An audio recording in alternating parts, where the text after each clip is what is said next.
My name is Leann Hagmann, Leann, last name Hagmann, Hagmann. So Leann, last night obviously, April the 10th, 2021, a pretty strong storm system came through. Can you tell us a little bit about how you found out about the storm and what you guys did as it was moving in? Yeah, so we had the alerts go off on our phones and we were kind of scattered around the house, and so we immediately moved down to the basement to begin with and just kind of hung out down there. A little bit later, we were just kind of listening to the winds and things like that. I did get on Facebook because we still had power at the time, and so I was checking out, which, oh gosh, I can't remember what our Facebook news organization is. Anyways, I was watching, I'll have to think about that. I was watching that online and kind of tracking the local weather and where it was coming from, and then it said that it was kind of close, and so we noticed that the rains and things started picking up, and so we moved the kids into underneath the basement stairs, and then it picked up quite a bit, and so my husband and I jumped in there for about a minute or two and waited until it passed, and then came out to see what was going on.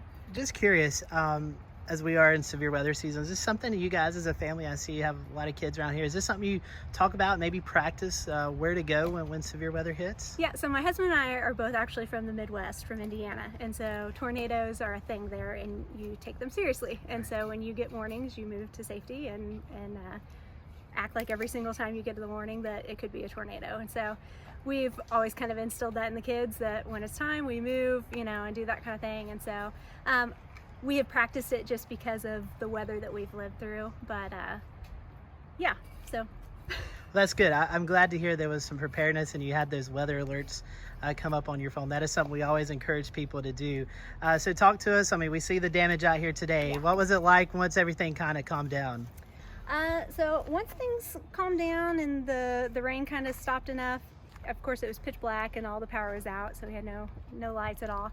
We came out with some flashlights and cautiously looked around, making sure that we weren't tripping on trees and whatnot, but pretty quickly saw that we had a lot of trees down on this side of the house. And so yeah, we kind of just surveyed the area briefly to know what today might look like, and went ahead, my husband went and checked on some neighbors and things like that to make sure that everybody was safe.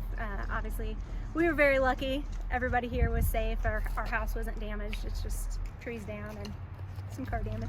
That's good to hear. I know the car damage isn't good, but it's replaceable. Absolutely. And you guys are safe, so hopefully it won't take too long to clean this up. And any words about the community here, how maybe, I know you have some elderly, do you have elderly neighbors? Maybe need some help? We do have some elderly neighbors. It is a little bit of an older neighborhood that have kind of aged, and their kids have grown and started moving out and doing that kind of thing. So yeah, just trying to kind of go around and get everything cleaned up and help each other out as best we can. That's awesome. Well, we're glad you guys are safe, and hated about your car, but overall we're glad you're safe and there's no major damage to your homes. Right, thank you.